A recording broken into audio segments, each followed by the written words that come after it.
Sí. Gracias también a las personas que han estado en el más de día a día de la organización, a David Suco, a Rogelio, a Sonia, a Sergio, a Cristian, durante todo este verano preparando esta universidad popular asturiana que nos planteaba pues una disyuntiva que yo creo que era relevante, ¿no? Y era por qué nos costaba tanto imaginar un futuro que fuese agradable de vivir, ¿no?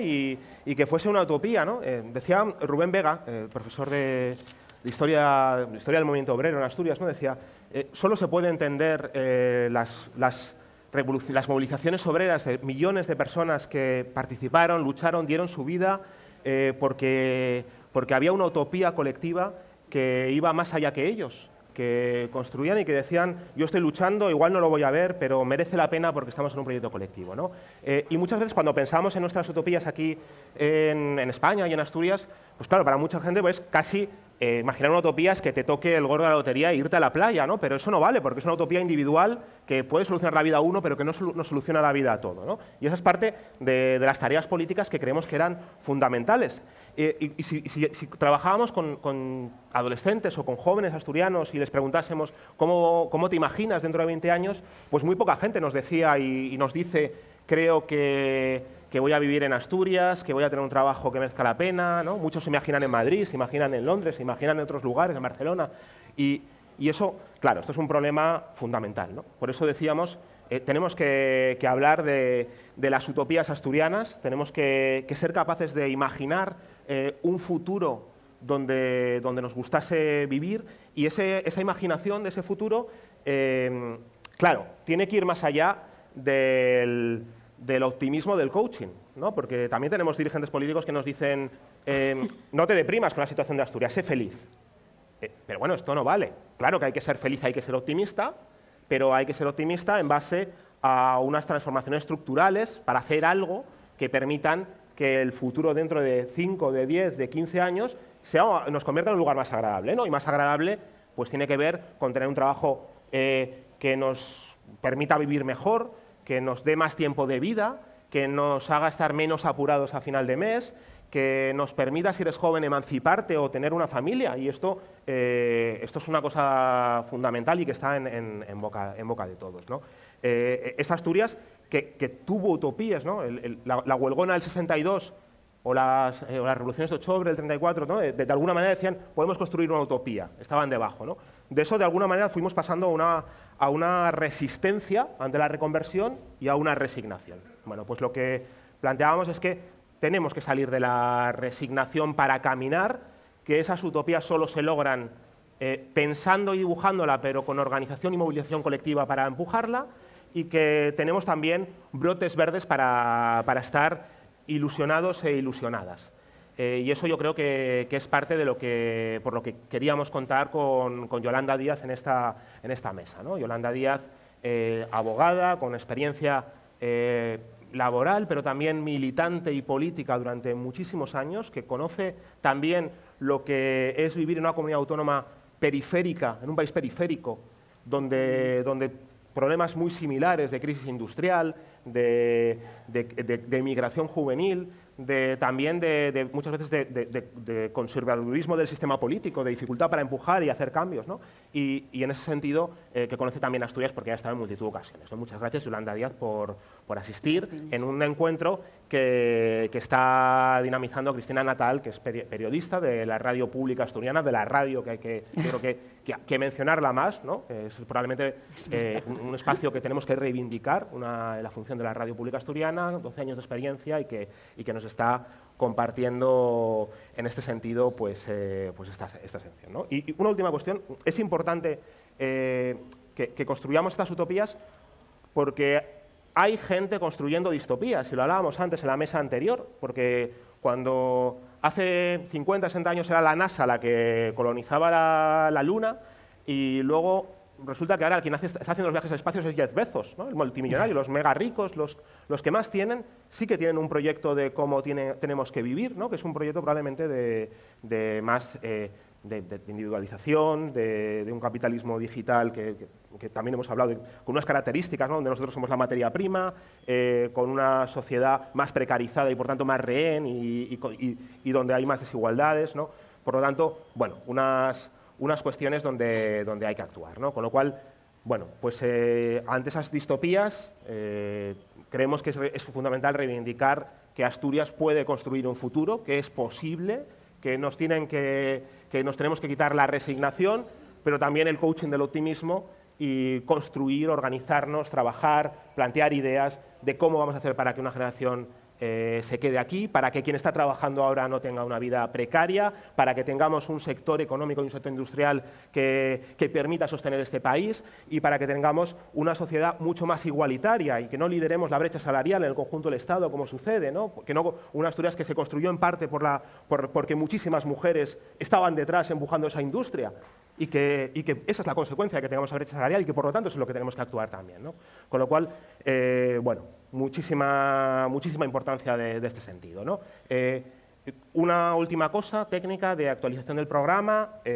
Tendremos ahora, después de este acto, una comida que yo creo que es importante y fundamental porque la política son los afectos también y esa cohesión aquí después. Por la tarde, a las 4 es una historia, una radiografía de las luchas y revoluciones asturianas. A las 5 de la tarde, Gerardo Pisarello y Rafa Mayoral van a estar hablando de esa república, ¿no? Porque, bueno, el rey en Abu Dhabi probablemente está viviendo su utopía, ¿no? a cuerpo de rey, vivir a cuerpo de rey, ¿no? Es algo que se dice, que expresa mucho la expresión. Y acabamos a las 6:15, 6:30, con Juan Carlos Monedero y Alejandra Tejón y bueno, y antes Laura Turo también, que van a hacer una conexión internacional con Pablo Gentili, está dentro del Ministerio de Educación de Argentina, fue jefe de gabinete de Pablo Iglesias, con representantes de Morena, del partido de López Obrador, que está cambiando la historia de México, y con Karina Oliva, que estuvo a punto de ganar la gobernación de Santiago de Chile, ¿no? Con el proyecto del Frente Amplio, ¿no? Hacemos un intento de conexión internacional, con lo cual, bueno, muy importante, y ya cedo, la palabra a Cristina Natal para que inicie este encuentro. Gracias. Luego habrá un pequeño tiempo también para preguntas.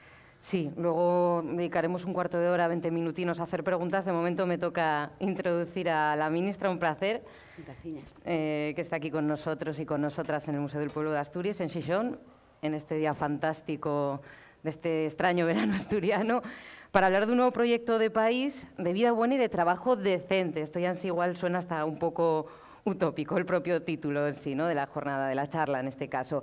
Ministra, para comenzar, me gustaría preguntarle qué valor le da a las utopías. Bueno, en primer lugar, Cristina y Daniel, y a todas vosotras y vosotros, gracias por permitirme estar aquí. Estoy feliz, primero porque estoy casi en mi casa, en Asturias, soy gallega, y segundo porque me parece que el debate que traéis es de máxima importancia. ¿Qué valor le doy a las utopías? Pues el más importante para las sociedades en la historia de la humanidad. Hablar de utopías es hablar del poder de la transformación y, por tanto, del poder de la emancipación. Quiere esto decir que sin utopías no es posible caminar ni es posible avanzar.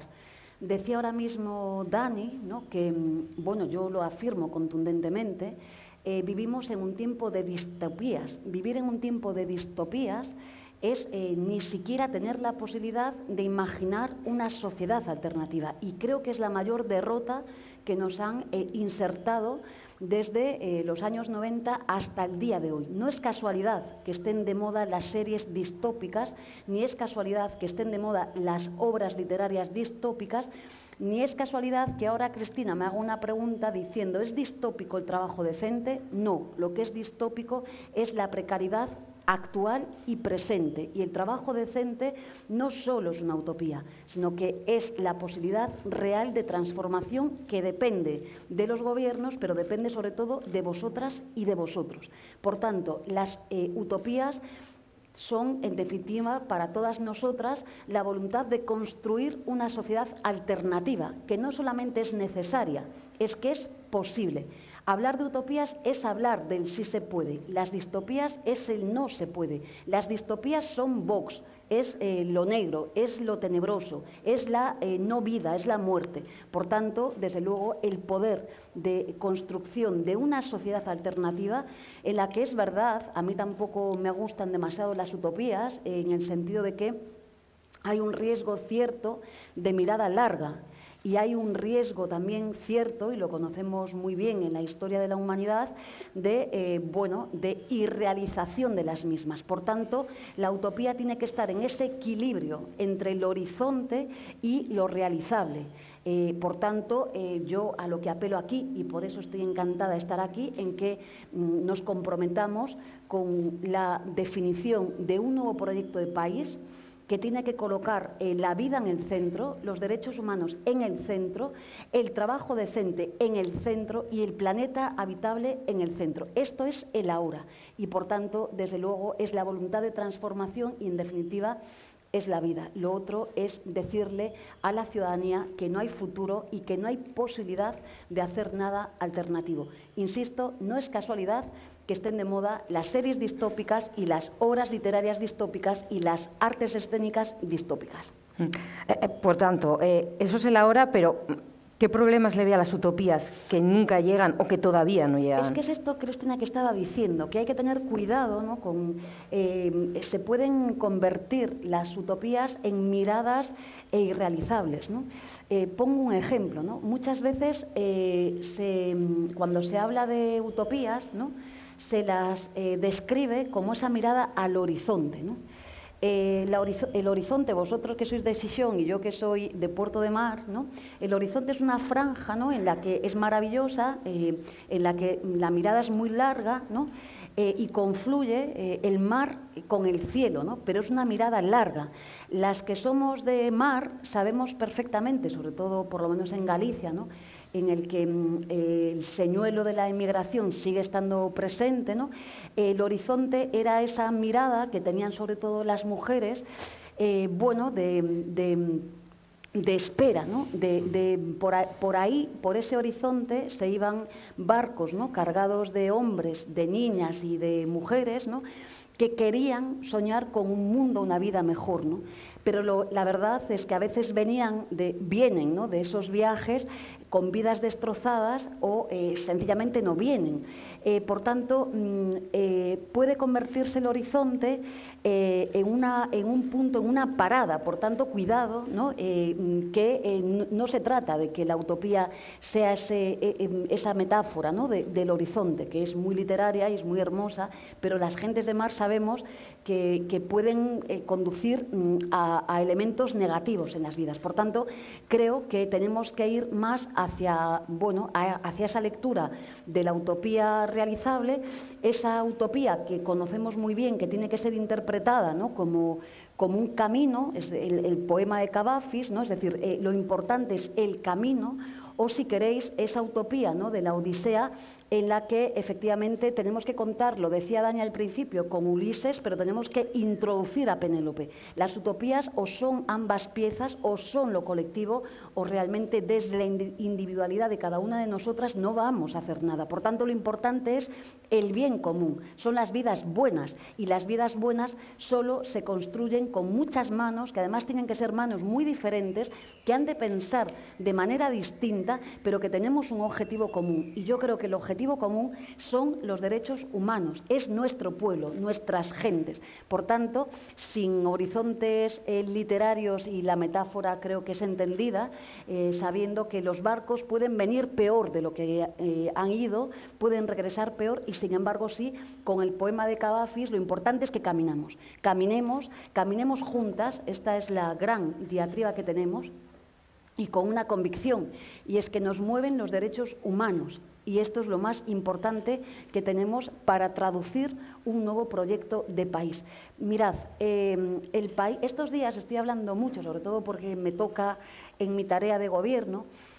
Si vosotras miráis, ¿no?, con qué normas estamos trabajando, ¿no?, con qué normas está trabajando el Ministerio de Hacienda, en una parte tan importante de nuestra realidad como son los ingresos públicos, el sistema de tributación español.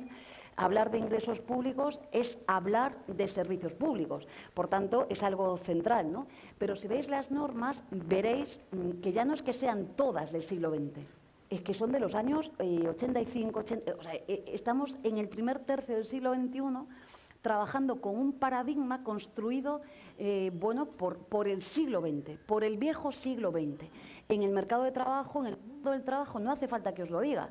Yo trabajo con normas. Lo que hemos hecho en esta pandemia es bueno, esquivar todas las normas para no ser aplicadas en plena pandemia, pero son normas del año 85, recordad, ¿no? La norma de los sectores culturales y del sector técnico es una norma del año 85 y todo lo que se ha definido, se ha pensado y se ha traducido tiene que ver con nuestro pasado. Por tanto, insisto, Cavafis, la Odisea con Ulises y con Penélope, con todas las Penélopes, no queremos tejer y destejer toda nuestra vida y, desde luego, con esa vocación conjunta de la que hablaba Dani, que es, efectivamente, que han de ser realizables con objetivos concretos, con el sí se puede, con la voluntad de transformación, la voluntad de cambio y sabiendo que sí podemos hacerlo, que es posible. Solo hay que querer hacerlo.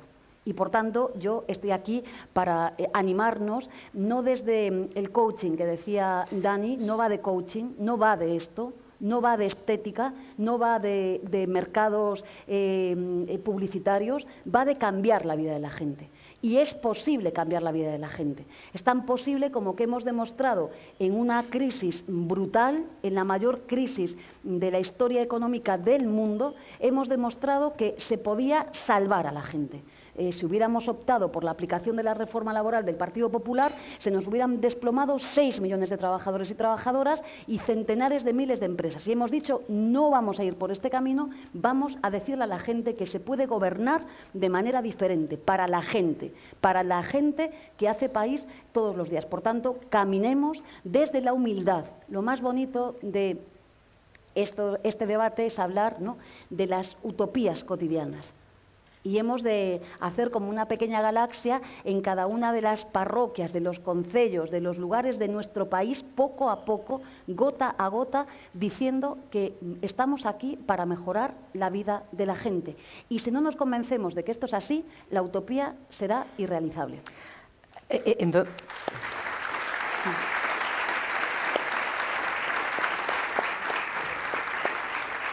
Si la utopía se convirtiera en irrealizable, podría llegar a convertirse en distopía. ¿Cómo evitar esas distopías mientras se navega hacia ese horizonte? Bueno, efectivamente, yo creo que traemos causa, ¿no?, del gran siglo XX, ¿no?, que fue el siglo, ¿no?, de las grandes utopías. Dani hablaba de manera las utopías concretas, ¿no?, cotidianas, de las grandes luchas obreras, que son maravillosas, ¿no?, que, en fin, yo he vivido, pues, en mi casa cosas extraordinarias, ¿no?, y grandes, ¿no? Ahí el siglo XX sí no era distópico, era utópico, es decir, tenían la convicción clara de que era posible cambiar la vida de la gente, ¿no? No estamos en este momento histórico, por tanto creo que quizás, ¿no?, la utopía más central o la gran utopía ahora mismo, ¿no?, del siglo XXI, me parece que es convertir en nuestro planeta, ¿no?, en saludable, ¿no? ¿Qué es convertir el planeta en saludable? Pues efectivamente colocar la centralidad de todas nuestras acciones públicas, de nuestras vidas, de la vida económica, de la social, en un planeta que cuida, que lo cuidamos y que nos cuida. No solo por razones evidentes de lo que estamos viviendo, que nos vamos a acabar matando a todas nosotras mismas, es imposible, no tenemos un planeta B, es verdad, pero es que tenemos que cambiar todas las políticas que tienen que ver con el planeta saludable. Y el planeta saludable, lo digo en una autonomía muy industrializada, tiene que adecuar los modelos de producción a lo que supone que tengamos un planeta habitable, a que tengamos el trabajo decente, que vuelvo a decir, es posible. ¿Por qué no va a ser posible? ¿Por qué no podemos ser nosotros Alemania o tener las tasas de paro de los países normales? Pues claro que es posible, claro que es posible. Por tanto, realmente creo que la gran utopía es justamente, ¿no?, el planeta habitable con los cuidados dentro. Fijaos. Es quizás, ¿no?, lo que decía Galeano, ¿no?, de la utopía como ese camino, que es lo mismo, ¿no?, es exactamente lo mismo. Pero fijaos, estos días, ¿no?, y por decir en una metáfora, ¿no?, lo que a mí me seduce y lo que me parece que son, ¿no?, las grandes utopías del siglo XXI, es esta imagen tan triste, tan hermosa y tan tierna, ¿no?, de la niña afgana, ¿no?, que se ha convertido en viral en Twitter, ¿no?, que iba con su familia, ¿no?, y que iba con un pantalón amarillo saltando y con una sonrisa que no podía con ella, ¿no? A pesar de todo, esa niña sonreía, ¿no?, porque pensaba que, bueno, que era posible vivir mejor, ¿no? Esa niña que creo que hoy que estamos en Asturias, y citando a Galeano, representa a los nadies de nuestro mundo. Hay muchísimos nadies en el mundo, ¿no? Bueno, yo creo que estamos en política, todas nosotras, por la sonrisa de esa niña. Y esa es la mayor utopía que tenemos hoy que colocar en el centro de nuestras vidas. Es la imagen de la niña afgana sonriendo, ¿no? Pues desde luego estamos aquí para que esa niña sonría. Ahora bien, esto es hablar de pobreza, es hablar de las guerras, es que la utopía actual es que queremos paz, es que queremos que se respeten los derechos humanos, es que queremos que no nos asesinen a las mujeres, es que queremos que las mujeres tengan las mismas retribuciones en monumentos que los hombres, es que queremos un país en el que las personas que quieran dedicarse a la música, a la cultura, a las artes escénicas, a la danza, lo que quiera, pueda hacerlo. Y esto no es soñar. Esto es real. Por tanto, la utopía del siglo XXI, con los nadies de Galeano, es la imagen de esa niña que, a pesar de la vida que le espera, o que vivió, o lo que puede suponer para ella, sigue sonriendo. Hagamos posible que esa niña, ¿no?, y muchos niños hoy en el mundo puedan sonreír. Hay muchos...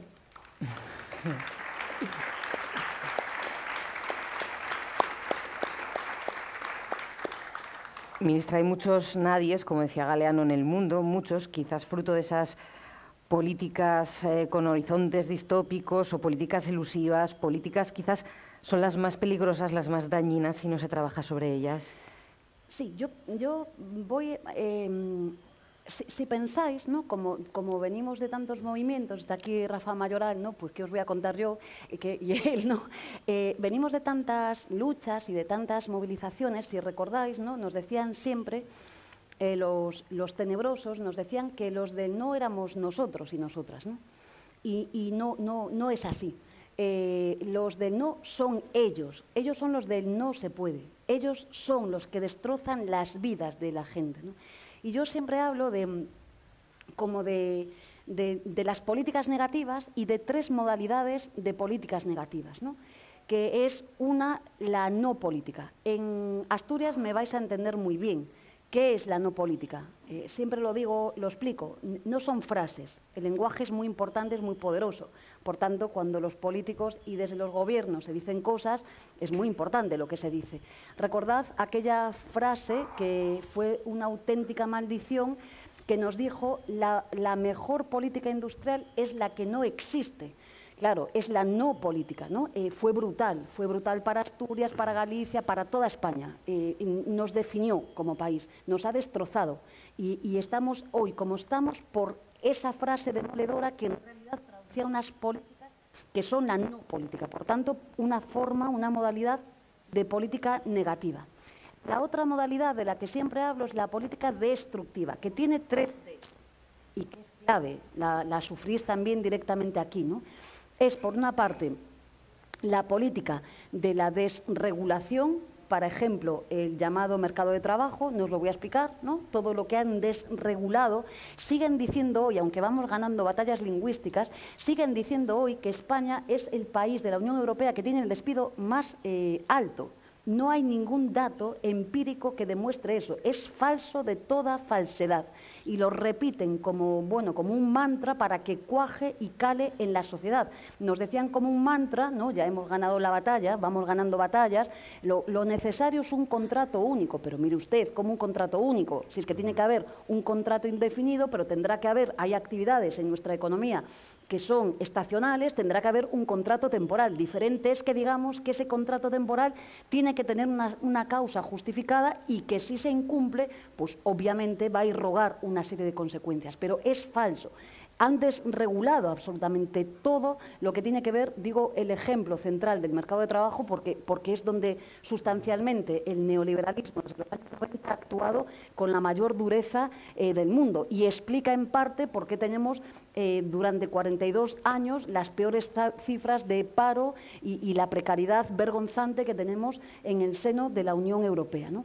Y luego tenemos las políticas de la desprotección. Esto es muy sencillo, ¿no? Se han laminado todos los mecanismos de protección social, fundamentalmente en el mercado de trabajo. Fijaos que en plena pandemia hemos tenido que también no solamente no aplicar las normas de la reforma del desempleo de Mariano Rajoy, que sería que hoy que la gente que está en ERTE pues no estaría percibiendo más que el 50% de su base reguladora, sino que lo han bajado cuando más lo necesitaba la gente, han reducido la prestación de desempleo en 26 puntos. Recordad cuando la gente se estaba suicidando. Por tanto, son los del no se puede, son los que hacen daño a la gente. Son efectivamente la gente tenebrosa. Y hay una última cuestión que son las políticas destructivas. Pero, Cristina, hay lo que yo creo que es lo peor, que son las políticas elusivas, ¿no? Y las elusivas son estas, que son muy civilinas, son muy inteligentes, son muy finas, quedan muy bien, son limpitas, ¿no? Que diría Benedetti, no hacen ruido, pero es que no se puede actuar porque hay razones técnicas que lo impiden. Bueno, esto es decirle a la gente que da igual que gobierne uno u otro, porque si hay razones técnicas que lo impiden, la democracia, ¿para qué nos vale? Puntos suspensivos. Digo yo pregunto, si es la técnica la que nos dice lo que tenemos que hacer, ¿a qué andamos? Bueno, es una ilusión lo que comentaba usted antes también, ¿no? En pleno siglo XXI, políticas con determinadas normas del siglo pasado, que quizás esa es la forma, cambiándolas, ¿no?, de llegar a los objetivos, actualizarnos un poco también, ¿no?, de una forma que no sea tan civilina con esas cuestiones elusivas, entiendo. Es que yo le llamo elusivas por también emplear denominaciones finas, pero el mensaje que se da desde esa finura es muy, muy hondo. Si un gobernante comparece para decir que no puede actuar porque técnicamente no puede ser, ya no es que estemos hablando de utopías, es que la pregunta central es ¿para qué sirve la cosa pública? Pongamos a gente técnica que nos resuelvan las cuestiones. Es falso, ya hago la afirmación, es radicalmente falso, porque cuestionaríamos la propia democracia. Lo que importa es lo que el pueblo vota y los programas que la gente vota. Y aquí sí que hago un alegato a que, desde luego, lo peor de la práctica pública es que no solo el cinismo, sino que es que los gobernantes llegan a los gobiernos y luego hacen lo que no dicen en sus programas. Son legítimos, es como las editoriales de los periódicos, son legítimas, serán de derechas, de izquierdas o de medio pensionistas, lo que quieran, y las respetamos, pero no me engañe usted. Yo si leo el ABC sé lo que estoy leyendo, si leo otro medio sé lo que estoy leyendo, pero claro, si yo me presento a las elecciones diciendo unas cosas, tengo que cumplirlas y las cosas no son técnica, es lo que decimos que se puede hacer. Y además, como hemos tenido raciones y raciones de tecnocracia, bueno, desde luego no hay nada más desmovilizador en el mundo, ni nada más distópico que decirle a la ciudadanía que, bueno, no se puede hacer, cuando además vosotras mismas veis que en el propio seno de la Unión Europea estamos haciendo cosas muy diferentes, ¿no? Quiero decir que se podrá hacer. Y como estamos en un Estado social y democrático de derecho, pues lógicamente, si hay razones técnicas, mire usted, cambie las normas para que esa presunta técnica que impide hacer cosas nos lo deje hacer. Pero en todo caso, Citando a Baldwin, ¿no? Es quizás esto de los que dicen que no se puede, ¿no? Por tal, son interrumpidos por otros que lo van haciendo. Interrumpamos a los que dicen que no se puede hacer por razones técnicas y cambiemos la vida de la gente. Es que, claro, si no ponemos técnicos ahí. Esta sesión se llama Vida Buena y Trabajo Decente. ¿El trabajo está ahora mismo contribuyendo a la vida buena aquí en España? No. Voy a dar algún dato. He dicho antes, en la reflexión, ¿no?, de Cristina, que la realidad actual puede ser distópica.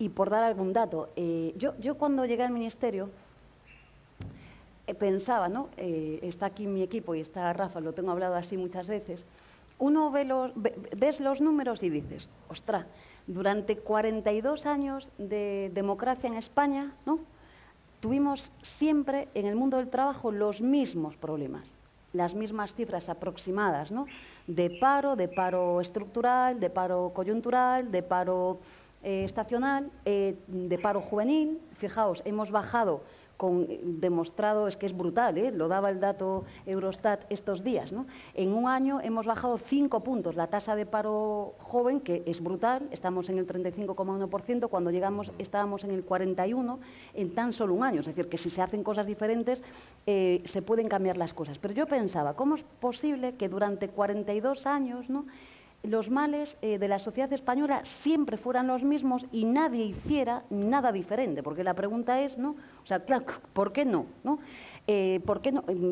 Esto es distópico, es decir, tener una tasa de paro del 35,1% es distópico, es brutal. Pero voy a dar otro dato, que creo que es el más singular, ¿no?, de nuestro país. Y es que la mitad de la población asalariada, la mitad, no es una hipérbole, es real, es precaria. Es precaria. Cuando la mitad de la población asalariada, es decir, son esas personas que están incorporadas al mercado de trabajo, por tanto, si estuvieran en el siglo XX, ¿no?, lo de Boaventura de Sousa Santos, ¿no?, es que no, en principio, una persona que accedía en el siglo XX al trabajo, como dice Boaventura, adquiría los derechos de ciudadanía, ¿no? Esto está puesto en cuestión a día de hoy. No hay ciudadanía. ¿Por qué? Porque tenemos, pues, pobreza laboral, tenemos las mujeres, ¿no?, radicamos el tiempo parcial, y hablar de esto es hablar de personas que no pueden hacer proyectos de vida absolutamente independientes. Y esto justo es lo que no solamente ya estamos cambiando, sino que se puede cambiar. Podemos tener no las cifras, que lo de menos son las cifras, lo que importa es que se hagan realidad las cosas. Podemos tener contratos que sean saludables. Podemos tener, pues, no como otros países solamente, sino que realmente le podemos decir a la gente que claro que se puede cambiar las cosas, ¿no? Y para eso, claro que ya esto lo anticipo aquí y ahora, antes del 31 de diciembre, lo que tiene que ver con esas grandes reformas estructurales y con la reforma laboral del Partido Popular, claro que se va a acometer. Y también os lo digo, me ha escuchado Rafa, digo, porque Rafa es diputado, como lo he dicho, si no se hiciera, desde luego, yo también voy a tomar las decisiones que tenga que tomar. Se está en política para cambiar las cosas y el Gobierno de España va a hacer estas grandes reformas antes del 31 de diciembre. Por tanto, la realidad actual con esas cifras, claro que es distópica, pero sí es posible el trabajo decente, el trabajo de calidad y la vida buena para todo el mundo. Es verdad que el trabajo no es un ente autónomo, el trabajo va de la mano de la producción. Y yo que estoy en Asturias, Dani lo sabe bien, yo creo que hay que hablar mucho de reindustrializar nuestro país. No se habla nada de esto. Y hay que industrializar nuestro país, si no, no vamos a tener futuro. Es diferente que, efectivamente, hay que cambiar los modos de producción para hacerlos sostenibles. Y esto va a generar enormes tensiones, es delicadísimo, tenemos que hacer una parte que es nuestra, que es preparar, ¿no?, a los trabajadores y a las trabajadoras, formarlos y formarlas para que estén preparados para ese salto cualitativo, pero es que la industria española y la vocación de las administraciones públicas tiene que estar en la industrialización de España. Toda Europa está hablando de industrializar sus países, ¿no? Y creo que tiene que ir el mundo del trabajo, pero tiene que ir también por el otro lado la industrialización, además también para tener trabajos dignos. Por muy mal que esté Asturias, ¿no? Las condiciones de las relaciones laborales de un puesto de trabajo en la industria a otro tipo de, pues que son, en fin, hablan por sí solas. Por tanto, necesitamos esto. Las dos cosas han de hacerse, pero el mundo actual, con esas cifras que son realidades, hablan por sí solas. Podemos hablar de salarios, ¿no? Es que podemos hablar de salarios, los salarios que tiene nuestro país, ¿no? O podemos hablar de los salarios de los consejos de administración. Es que a mí me enfada bastante porque solo se habla de los salarios de los pobres. O sea, no sé, hablemos de los salarios de los ricos. Porque digo yo, ¿no? Hay gentes en este país que están en posiciones elevadísimas a las que no se les pone el foco. Gentes que están diciendo hoy que es que no toca subir el salario mínimo, caráis, pues tu salario desde luego no tiene que ver con 1.000 o con 2.000, ni con 3.000 ni 4.000 euros al mes, tiene que ver con cifras que son absolutamente obscenas. Pues a lo mejor tenemos que hablar de salarios, ¿no? En fin, de los que sí que pueden hacer 3 comidas al día y vivir no con dignidad, sino que con muchísima dignidad, ¿no? O sea, creo que somos nosotras las que tenemos la obligación, ¿no?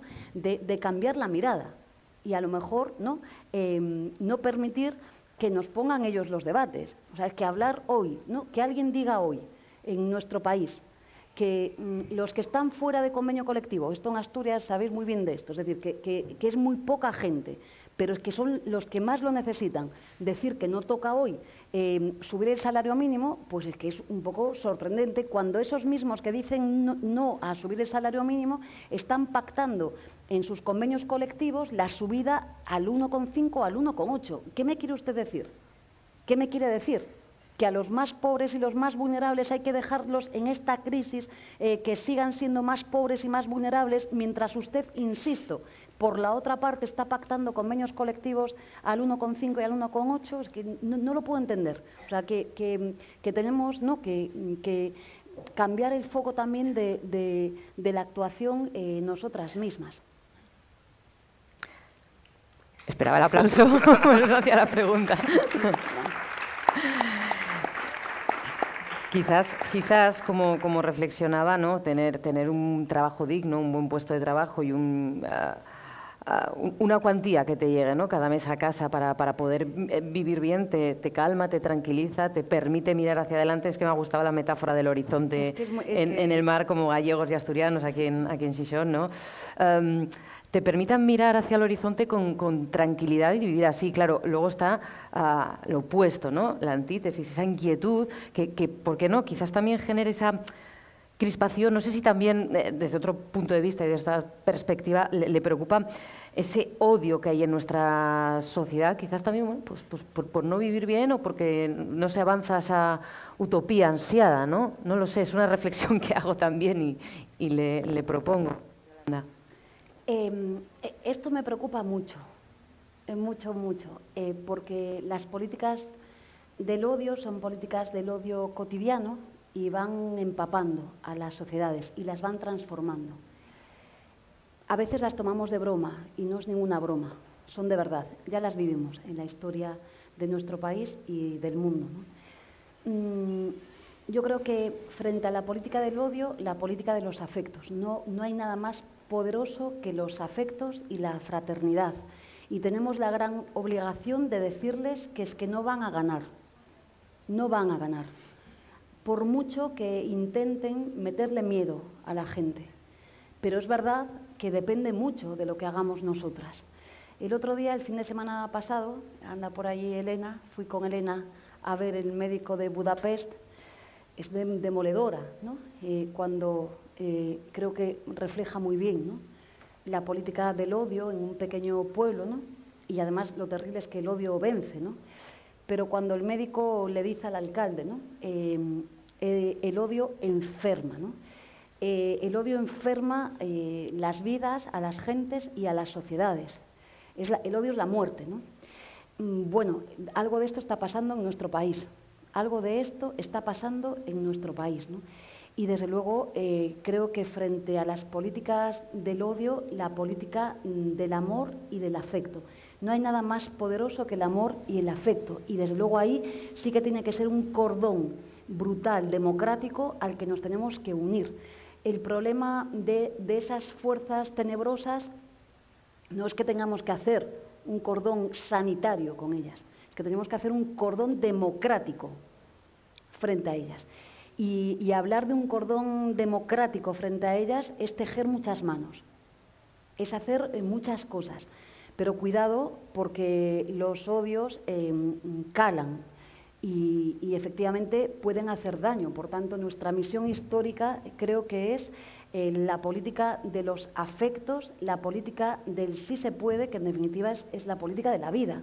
Ellos son la política de la muerte, ¿no? Es la política del dolor, de someter a nuestra gente a unos miedos y a unos, pues eso, odios que son absolutamente intolerables, ¿no? Por tanto, frente a sus odios y sus miedos, nuestro amor y, desde luego, nuestros afectos que mueven el mundo, no tengo ninguna duda, vamos.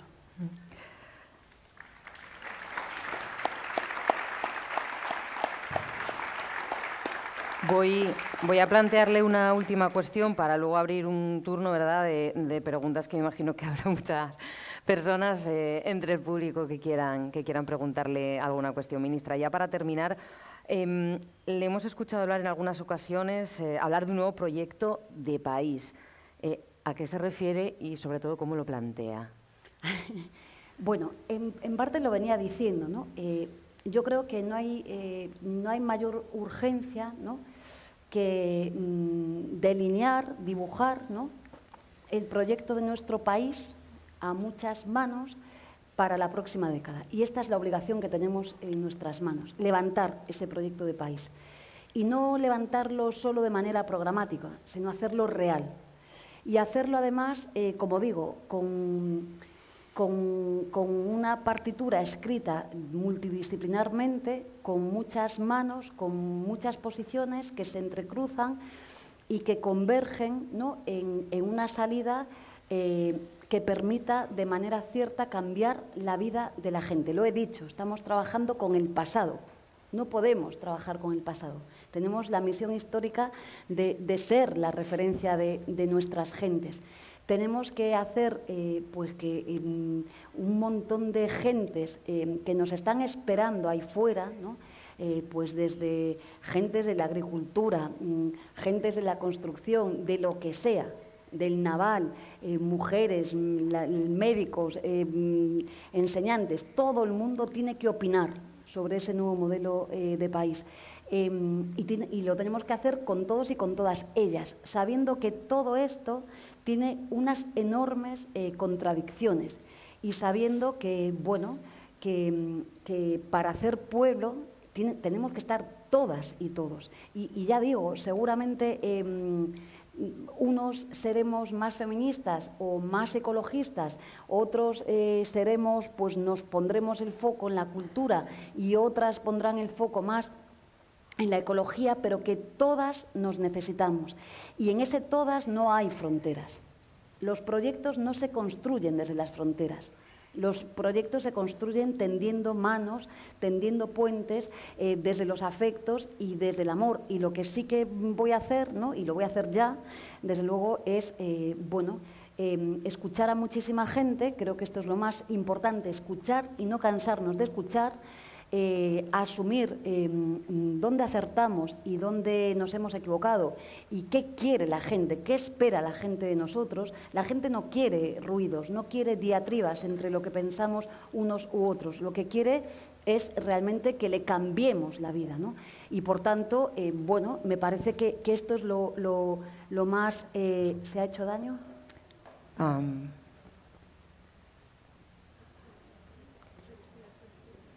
No lo sé. Un poco igual. Es que hace mucho sol ahí, ¿no? Igual por el calor, sí, quizás. Un poquito de calor. Sí. Y un poquito de agua. Agüita y sombra, sí. ¿Sí? Guay.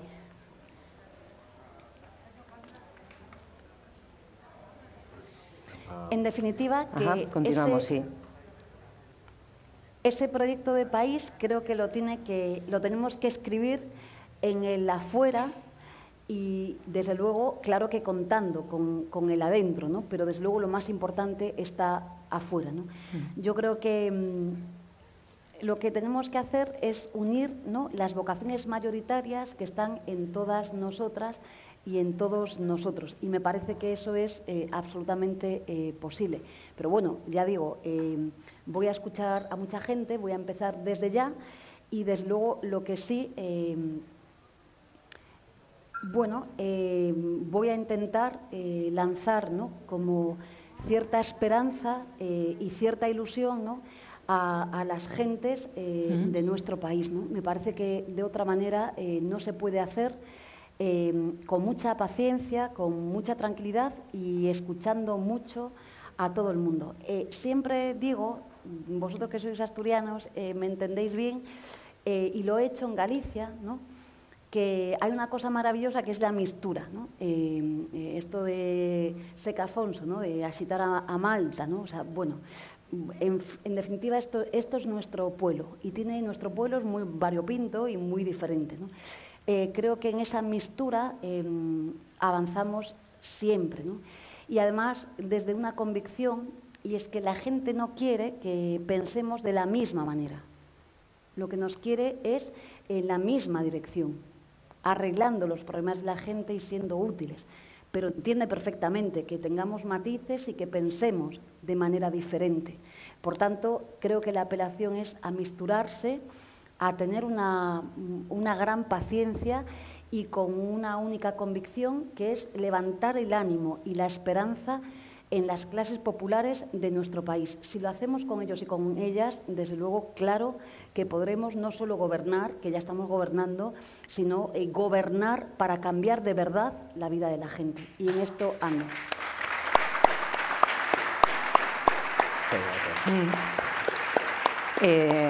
Gracias, ministra, gracias.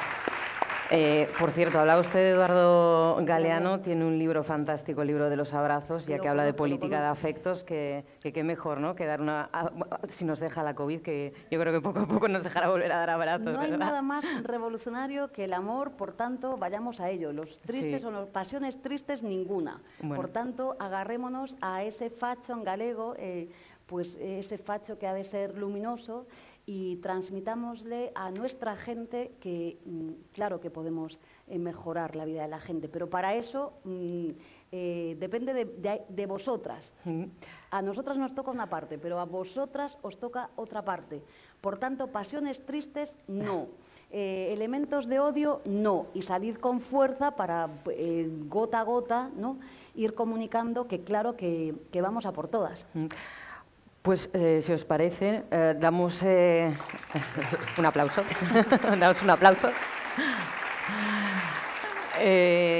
Damos paso a un turno de preguntas, que tenemos más o menos, ¿verdad, Dani? Hasta las 2:15, más o menos. Abrimos turno de preguntas para el público, para vosotras, para vosotros. Hacemos un bloque de 2 o 3 preguntinas seguidas y la ministra la responde.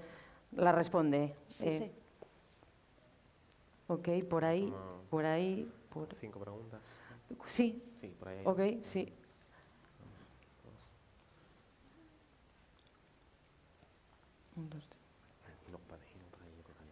Vale, sí. Muchísimas gracias por estar aquí.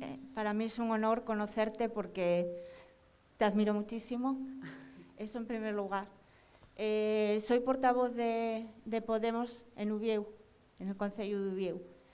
Pero hoy no voy a hablar como portavoz de mi concello, sino que no me perdonaría la oportunidad de poner voz en las personas con diversidad funcional a las que yo pertenezco. Creo que cuando algo se considera problema de Estado, como es el tema de la mujer, como es el tema del maltrato y de nuestros sucesivos asesinatos, se crea un Ministerio de la Igualdad. A mí me gustaría que se planificara de verdad, porque nuestros derechos son minusválidos. Si hablamos de derechos humanos, ¿cuántos siglos tienen que pasar para que nosotros tengamos voz, para que nosotros podamos participar activamente en la sociedad? Y una de los pilares fundamentales es el trabajo. Cuando en las cifras del paro de las personas con diversidad funcional son tan altísimas, son del 40%, y cuando yo voy a una oficina de política de empleo para nosotros, solamente se me ofrece limpieza o conserjería, ¿qué debo hacer? Pues apelarte a ti y decirte, por favor, o sea, no sé cuánto va a destinarse de los fondos europeos, no sé de dónde se debe de sacar, pero necesitamos trabajo. Nosotros no queremos vivir de las ayudas, nosotros necesitamos trabajo. Hay gente que le costó muchísimo llegar a una titulación. ¿Cuántos de nosotros? Muy pocos, ¿eh? Y estamos, vamos, en las cifras de vulnerabilidad más altas. 1 de cada 3, incluso de las personas que trabajamos.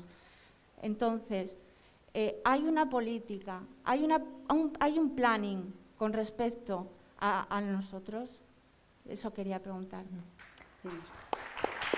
Seguimos, ¿verdad? Que más preguntas. Habíamos dicho que hacíamos un bloque, ok, entonces tomamos nota de esta primera cuestión. Segunda pregunta, 1, 2, 3, 4 y allí también. Vale. No tengo dónde anotar, a ver si me acuerdo. Toma. No veo la pregunta, no veo el micrófono. Ah, ahí. No, vale. No suena, ¿verdad? Ahora okay. Sí. Vale, bueno, muchas gracias a las tres por la mesa, especialmente a Yolanda, que nos hace muy felices, yo creo que a todas, tenerte aquí.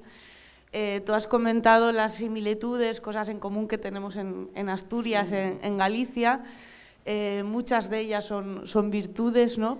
Pero también hay algunas que son problemas y bueno, pues también lo has ido comentando, ¿no? Todo este problema de la desindustrialización, de la falta de una política industrial durante todos estos años, y en ese sentido yo quería preguntaros un poco a los dos, a Yolanda y a Dani, cuáles pueden ser o cuál puede ser la alternativa en Asturias, en Galicia, en estos territorios que están tan castigados por la falta de una política industrial. ¿Cuál es esa o cuáles pueden ser esas utopías para nuestra tierra? Vale, por ahí creo que también tenemos más preguntas, ¿verdad? Sí.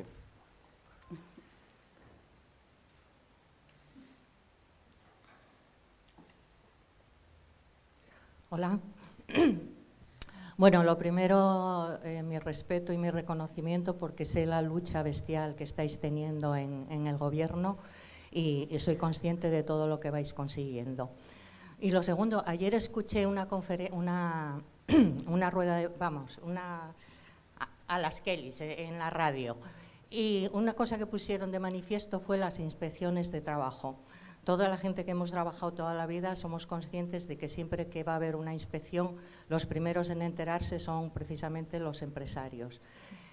Yo quisiera saber qué medidas, bueno, de hecho ellas lo ponían de manifiesto, al respecto del salario mínimo, la mayoría de ellas no llegaban, y eso pasa en cantidad de colectivos y de sectores, no llegaban a 600 a 800 euros. ¿Por qué? Porque hacen trampas. Yo lo que quisiera saber es, desde mi partido, que es Podemos, todo lo que estáis haciendo para que ese tipo de trampas no se puedan hacer.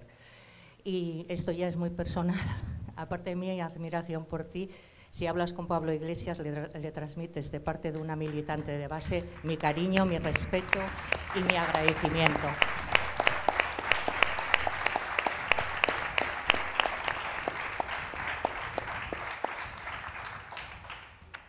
Más preguntas por ahí.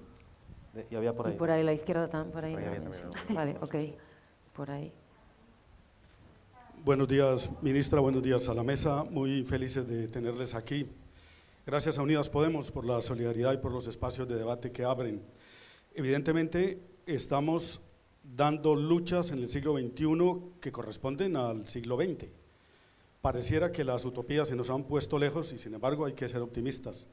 Algunos países están intentando dejar de ser colonias, esa es una lucha del siglo XIX que todavía está vigente. En el caso de este país, el colonialismo, la distopía, la marcan las empresas que se apoderaron de poderes públicos. Hay que ver lo que mandan las eléctricas, hay que ver lo que mandan los bancos, hay que ver cómo mandan otros sectores de la economía que lo llevan a uno a pensar que evidentemente una cosa es ser gobierno y otra cosa es ser poder.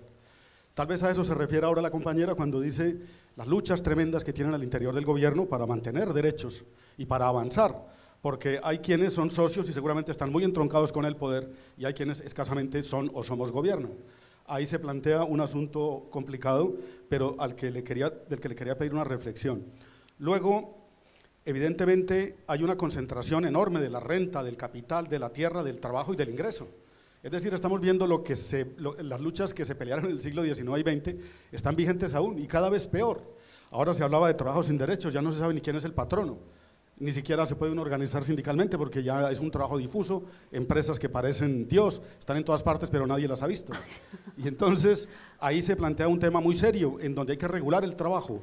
¿Para cuándo, ministra, la reforma laboral? ¿Para cuándo esa reforma laboral que incluya derechos para la gente que está ahora en el trabajo virtual absolutamente precarizado y distópico? Luego, a quienes peinamos canas, el tema es que los años pasan y cada vez es más incierto pensionarse. Ahora hay toda una plataforma en Asturias luchando por el tema de las pensiones, poniendo alerta de eso, diciendo hay que ir a Madrid. ¿Para cuándo y qué nos puede contar del tema de pensiones para que no nos tranquilicemos, sino para que nos orienten qué hay que hacer? Para que no se pierdan esos derechos que son del siglo pasado y que costaron sangre.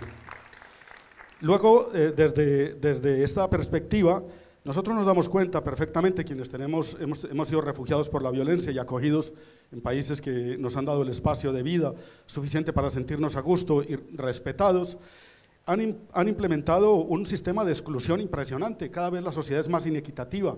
En algunos lados porque, bueno, se desregularizaron los derechos, se están perdiendo y esto es cada vez más inequitativo. En otros por la excusa de la lucha contra el narcotráfico, como pasa en Colombia, o la excusa de la lucha contra el terrorismo, como en Irak, Afganistán y otros países.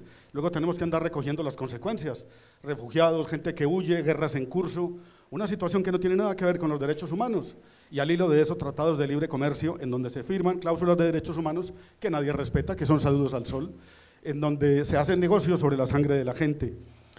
Quería terminar esta reflexión con muchísimo respeto diciendo graves retrocesos en derechos humanos en España, en Colombia, en los países del sur, en toda parte, frente a los cuales hay que tener una respuesta, porque un proyecto de país solo, aislado, no es posible, es un proyecto de país inmerso en una sociedad internacional, en un contexto internacional, y por eso, sabiendo que lo que se está ocurriendo en este caso con el tema de la energía, que incrementa muchísimo la pobreza energética, la idea que habéis propuesto de una empresa pública de energía, pero ¿para cuándo se va a poder intervenir los precios? Hay que hacer algo urgente sobre eso, porque, y termino con esto, porque en el tema de pensiones, en el tema de la reforma necesaria laboral, en el tema del energético, hace falta avanzar y es pronto, porque esperamos respuestas a eso en medio de que se sea solo gobierno y no se estén tocando las esferas del poder real.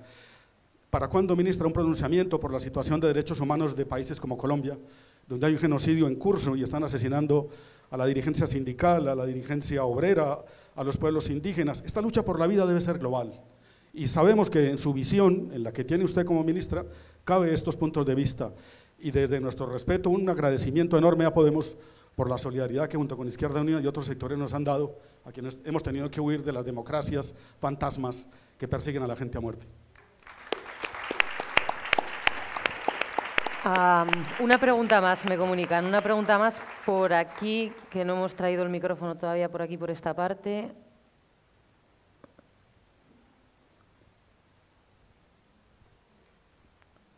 Sí.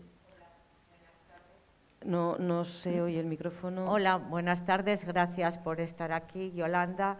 Yo soy trabajadora del SAZ y desde luego si unas mujeres son bastante representativas en una lucha democrática, en una lucha activa dentro de la sociedad, pidiendo lo que estuvimos excluidas durante años, que amparándonos las leyes no son efectivas, que durante más de 30 años los empresarios han eludido su responsabilidad en materia de prevención y seguridad en el trabajo, somos nosotras. Además de ser activas, hemos presentado en la mesa de reconstrucción, de estar registrado en el Congreso de los Diputados, nuestras propuestas. Hemos registrado en el Ministerio de Trabajo nuestras propuestas y todavía no hemos conseguido ser recibidas por usted. Al hilo de lo que acaba de hablar, recogemos el guante y seguimos esperando que nos reciba, porque sí, muchas de las cosas que demandamos sí dependen de su ministerio. Hay otras que dependen de otros ministerios, pero hay unas muy importantes que nos tienen sin ese amparo de la ley de prevención que pertenecen a su ministerio. Nada más, en espera de que a nuestro colectivo se le escuche y se le reciba, pues nada, un saludo y muchas gracias. Muchas gracias por las preguntas, ministra, si le parece. Sí, voy a ello. Voy a empezar por la última. Querida compañera, yo no tengo competencias en materia de vuestra competencia, sencillamente porque son autonómicas. Y lo que me compete es dibujar los marcos colectivos del trabajo. Dicho lo cual, os recibo con mucha frecuencia. Piensa que todas las mujeres de los SAT de toda España piden reunirse con la ministra de Trabajo. Pero no solo las mujeres del SAT, es que piden reunirse con la ministra de Trabajo, en fin, todos los colectivos del mundo individualizados que tienen que ver, claro, todo tiene que ver con el trabajo, pero entended que esto es una tarea que centralmente no es competencia mía. Más allá de la competencia, yo conozco muy bien vuestras reivindicaciones y sé dónde están los problemas. Y os voy a contestar de manera casi doble, ¿no?, algunas reflexiones que habéis hecho, ¿no? Hay una cosa en el derecho, ¿no?, y que, en fin, que es muy importante, que es la lucha por el derecho. Es la lucha por el derecho. Yo esto en mi despacho profesional se lo decía siempre a los trabajadores y las trabajadoras. ¿Qué quiero decir? Tú decías, las normas no se cumplen.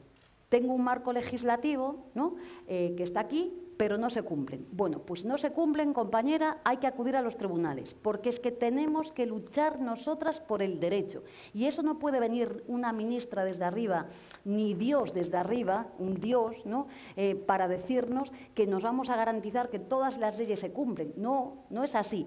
Y es esto que en el derecho italiano lo tienen muy claro, que es que la lucha por el derecho diariamente, pues claro, se hace en los sindicatos, se hace en los colectivos, pero se hace también reclamando nuestros derechos a diario.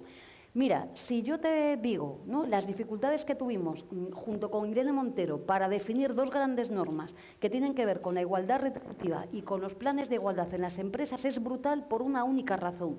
Porque no tenemos datos no de las brechas, sino de que no hay apenas trabajadoras que interpongan acciones que defiendan sus derechos. Por tanto, tenemos que defender nuestros derechos colectivamente, en los organismos, ¿no?, que estimemos cada una donde quiera, pero también individualmente. Si a mí mi empresario me está vulnerando la ley, tengo que ir a los tribunales. Yo esto en mi despacho profesional, defendiendo a muchos trabajadores y trabajadoras, casi hacía pedagogía por ello, porque ya digo, lo que tenemos que hacer los políticos y las políticas es cambiar las leyes. Pero si las leyes están correctas y se incumplen, no queda otra más que actuar. Y dos, la lucha por el derecho la respondo con alguien que ha hecho una reflexión con la Inspección de Trabajo. Yo me siento siempre como una operación sándwich, ¿no?, porque tengo, por una parte, a los empresarios que me amenazan porque, ¿no?, casi me piden, en fin, cosas muy tremendas por la actuación durísima que estamos teniendo en la Inspección de Trabajo, y luego una consideración injusta que se hace muchas veces, que es que la Inspección de Trabajo no actúa. para que actúe la Inspección de Trabajo, teniendo una Inspección de Trabajo que no es la que me gustaría a mí, es evidente. Si yo tuviera mayoría en el gobierno de mi país, ya os digo yo que no tendríamos la Inspección de Trabajo que tenemos, es evidente. Tendríamos mucho más personal y nos acomodaríamos a las ratios europeas, esto es evidente, pero es verdad que la Inspección de Trabajo está actuando como nunca lo ha hecho y lo está haciendo además, bueno, pues en condiciones a veces muy difíciles. Y lo digo también para animaros, es decir, tenéis el buzón del fraude que es anónimo, tenéis vuestras inspecciones de trabajo en cada uno de los sitios, podéis pedir entrevistas, podéis hacer todo lo que sea necesario, pero cuando la ley se incumple, nosotras tenemos que luchar por el derecho. No tenemos que delegar la responsabilidad en un ministro o una ministra, es imposible. A mí esto me lo enseñó un forense cuando era muy joven, en la abogacía, me dijo muy claro: Yolanda, cuando un hombre quiere matar a una mujer, por desgracia, por muchas normas que pongamos, puede hacerlo. Por tanto, no va de normas. Las normas hay que cumplirlas. Tenemos mecanismos eficaces en nuestro sistema para que las normas se cumplan y además que se apliquen con toda la rotundidad. Pero nosotras también, y os lo pido, para construir ese país nuevo, ejerzamos nuestros derechos. Si la norma está bien y tú en tu puesto de trabajo se está incumpliendo por tu empleador, rápidamente a los tribunales y con muchísima fortaleza, porque así también hacemos país. Y desde luego estaría encantada de recibiros a todas. No hay nada que me guste más en el mundo que estar con trabajadores y con trabajadoras, pero creedme que me piden, en fin, no tendría ni 5 vidas ni 5 vidas más me llegarían para poder recibiros a todos y a todas vosotras. En el tema que planteaba el compañero, yo creo, te lo voy a resumir, me has hablado del capitalismo y creo que daría para una ponencia entera respecto de todas las reflexiones que has hecho. Me quedo con 2, y es que desde Espartaco llevamos defendiendo lo mismo. No son utopías del siglo XXI ni del XX. Yo creo que desde Espartaco la humanidad lleva peleando, o los de abajo llevamos peleando por exactamente lo mismo. Y es nuestra obligación histórica seguir peleando por exactamente lo mismo. Lo has dicho, en Espartaco seguro que las formas eran muy diferentes, hoy son mucho más civilinas, son digitales, pues es eso, es un algoritmo el que te está despidiendo, mucho más civilino, ¿no? Todavía que en los tiempos de Espartaco, pero desde Espartaco llevamos peleando, luchando, organizándonos, avanzando socialmente y cambiando el mundo y la vida, justamente cuando juntamos y hacemos las cosas bien, ¿no? Y en segundo lugar, claro, en fin, has tocado todos los palos, ya lo he dicho, la reforma laboral se va a hacer antes del 31 de diciembre, lo he dicho en mi primera intervención. Y si no lo hago, como he dicho en sede parlamentaria, pues me iré a mi despacho profesional. Yo voy a cumplir lo que digo. Por tanto, pensé que ya había quedado claro porque lo he dicho en la primera de las intervenciones. Y luego hablabas del gobierno. O sea, yo no os voy a contar. A veces pienso, ¿no? Joder, hay lucha de clases en el gobierno. Claro que las hay, compañeros y compañeras. No somos los mismos y las mismas. ¿Qué os voy a contar? Que no sepáis. Por tanto, lo que necesitamos es que nos ayudéis, ¿no? Es muy duro. Pues claro, cada uno tiene, no va de personalidades, va de intereses, que además, pues fenomenal. Yo sé muy bien a quién represento, no me voy a distraer nada. He dado una batalla por el salario mínimo, como sabéis, como en mi vida, y la voy a seguir dando, pues porque sé muy bien que estoy en ese Consejo de Ministros representando pues a quien represento. Y a veces, aunque me siento muy sola, nos sentimos muy solos y muy solas, tenemos una fortaleza brutal, porque no estamos ahí personalmente, estamos ahí representando a nuestra gente, pero necesitamos que también desde la fuera, avancemos, ¿no? También pongamos en valor las cosas que estamos haciendo, ¿no? Yo digo siempre, mi padre muchas veces desde la distancia, ¿no?, me dice, imagínate, ¿no?, piensa cuando me baja la moral, así, no sé, que es pocas veces, que soy dura, vamos, pero me dice, bueno, imagínate, ¿no?, en esta crisis, ¿qué hubiera pasado si no estuviera Unidas Podemos en el gobierno? ¿Cómo se hubiera gestionado? Yo me acuerdo, ayer con mi equipo, en el hotel, estábamos repasando con Pablo Iglesias, cuando a nosotros empieza, acordaos, ¿no?, aquella guía del trabajo que yo publiqué el 4 de marzo, que casi me piden la cabeza, que me tildaron de alarmista, que en fin, ¿no? Y nosotros ya desde hacía 15 días estábamos viendo que se nos desplomaba el mercado de trabajo. Y yo hablo con Pablo y le digo, Pablo, hay que actuar ya porque esto se nos va, ¿no? Y empezamos a diseñar los ERTE. Desde ese 15 de febrero, repasando ayer con mi equipo la pelea que dimos en el seno del Gobierno para sacar adelante los ERTE, para que las medidas del escudo social, para los desahucios, para la luz, fue tremenda. Pero tanto con Pablo como sin Pablo la damos en representación de todos y todas vosotras. Y ellos eran muy fuertes, nosotras también. Y lo vamos a hacer sabiendo, como hoy dice muy bien Pablo en el artículo que publica ayer, que va de democracia y que no tenemos en este momento más alternativa que aprender, ¿no?, a convivir con los compañeros y las compañeras del Partido Socialista, pero sabiendo también bueno, lo que representamos. Por tanto, a veces pienso que también en el Consejo de Ministros, bueno, hay un modelo pequeño de lucha de clases, pero a ver las ainas, o sea, sin lugar a dudas, ¿no? Me sale en galego, vamos, pero sí, por tanto, la reflexión yo creo que es casi el capitalismo, pero lo he dicho al principio, ¿no? Yo creo que el programa de la actuación tiene que ser los derechos humanos, ¿no? O sea, es que es tan claro que en fin, ¿no? Creo, la compañera... Sí, hablabas de la compañera, hablaba de las Kellys. Esto es muy sencillo. Con la reforma laboral se va a acabar con la modificación del artículo 42 del Estatuto de los Trabajadores. Tiene que ver con la subcontratación y las reformas que se hicieron. Y no es reforma laboral del PP. Es en parte, es decir, lo que teníamos era las denominadas Kellys, ¿no?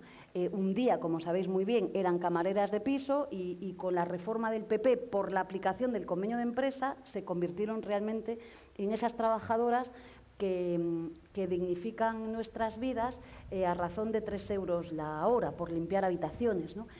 Ahí sí que tiene... A veces la gente piensa, ¿no?, que las normas no cambian las cosas, ¿no? Pues hay normas que cambian para mal las cosas, son las normas negativas, ¿no?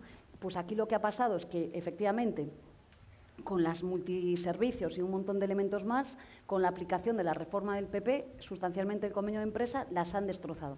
Bueno, con esto se va a arreglar y también quiero deciros, ¿no?, para que hagamos pedagogía, que hay comunidades autónomas, singularmente Baleares, ¿no?, que yo voy explicitando por España adelante, que los empresarios y los sindicatos se niegan, es un modelo claro de no utilizar bueno, pues esta atrocidad, ¿no?, que es tener estos empleos de tan baja calidad con las Kellys. Por tanto, vamos, sí, ya me he reunido también, me piden todos los colectivos de Kellys de España, pero me he reunido con ellas y sí, lo vamos a hacer.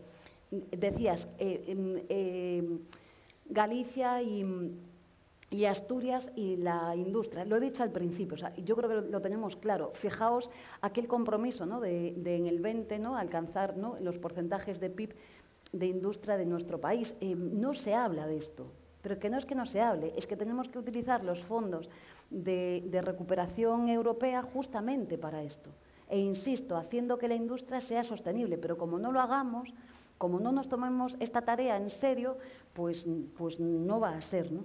Y en relación al trabajo vuestro, ¿no?, este país no piensa en vosotros, no piensa ni en vosotras. Es verdad que hemos estado, nosotros empezamos ahora a desplegar, hemos gestionado la mayor pandemia del mundo y ahora desplegamos, ¿no?, todas las políticas que teníamos previstas, y hace escasamente nada aprobamos una ley que llevaba paralizada, que tiene que ver con las discapacidades intelectuales, ¿no?, que hacía nadie pensaba en estas... Yo sé que hago normas que nadie se entera, pasan desapercibidas porque no se habla de las mismas, ¿no?, pero justamente en Vitoria, con los centros de inserción, lo ponían ellos y ellas en valor, ¿no? Pues hemos hecho una norma, es lo de siempre, las normas luego hay que cumplirlas, ¿no?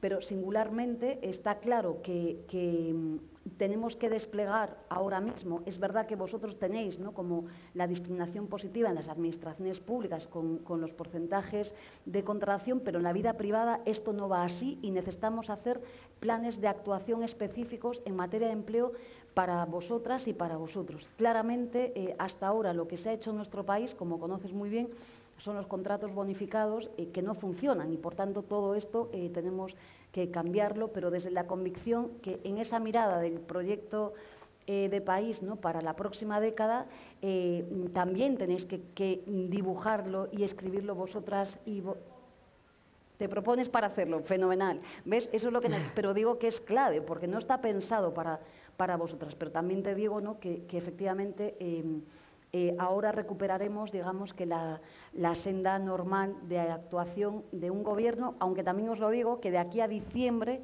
estamos centradas en la reforma del mercado de trabajo y que leyes que tienen que ver con otras realidades las vamos a dejar, ¿no?, para el año que viene. Creo que contesté a todo. Creo que sí, ¿no? Hasta aquí el turno de preguntas. ¿Recoges tú? Sí, ok. Bueno, vamos cerrando la mesa y la charla, lo hacemos con Dani Ripa. ¿Recoges? Sí, bueno, yo creo que, bueno, muchísimas gracias, Yolanda, por venir a Asturias, también por un trabajo extensible a todos los compañeros que estáis dando una batalla en el Gobierno en nombre de Unidas Podemos, donde yo creo que estáis con una labor complicadísima de intentar gestionar el día a día mientras se ponen horizontes de transformación más amplios, ¿no? Yo creo que cuando hemos visto la inmensa labor durante la pandemia de protección social, de escudo social en el mercado de trabajo, mientras se construía cómo tenía que ser, no una derogación de la reforma laboral, sino una reformulación del mercado de trabajo que rompiese, digamos, ese pesimismo que teníamos, decía, marcado en el cuerpo, ¿no? Porque sabíamos durante los últimos años que todas las reformas que hiciesen los ministros y ministras de trabajo que había iban a ser para que empeorásemos derechos, ¿no? Yo creo que cambiar el estado de anímico, cambiar las huellas que nos han ido dejando esa precariedad legal que se ha hecho desde los gobiernos durante tanto tiempo, pues yo creo que es una labor fundamental. Te quiero agradecer también que estés dando el paso de estar en primera línea, de poner cara, de poner voz en un trabajo que es duro, que es a veces ingrato, muchas veces reconocido, pero que para nosotros es ilusionante. Yo creo que no hay nadie aquí que no estemos ilusionados y agradecidos y con fuerza para avanzar más allá, con fuerza para avanzar a nivel estatal, con fuerza para avanzar en Asturias. Se comentaba también incluso en las preguntas, ¿no?, cómo recuperar de alguna manera el control, ¿no?, de nuestra economía industrial, ¿no?, cómo frenar este ciclo de deslocalizaciones en vez de dejar hacer los gobiernos, que muchas veces era la política de Estado, ¿no?, dejar hacer, no transformar, dejar pasar el tiempo, que lleguen otras elecciones, cuanto menos se toque, menos lío, y precisamente nosotros no estamos para eso, no estamos para dejar pasar el tiempo, sino que estamos para usar ese tiempo en favor de las mayorías, también para poner agendas, cosas en la agenda de las personas más invisibles, ¿no? Yo creo que lo hablábamos en Asturias se habla muchísimo de la crisis industrial y creo que hay que hablarlo, ¿no? Pero también, mientras hablamos de esa crisis industrial, no hablamos de las otras crisis que tenemos también y problemáticas laborales, ¿no? Y esto lo vemos cada vez que hay un conflicto con rostro de mujer, le cubren menos las noticias, sale menos en las noticias que los conflictos tradicionales, ¿no?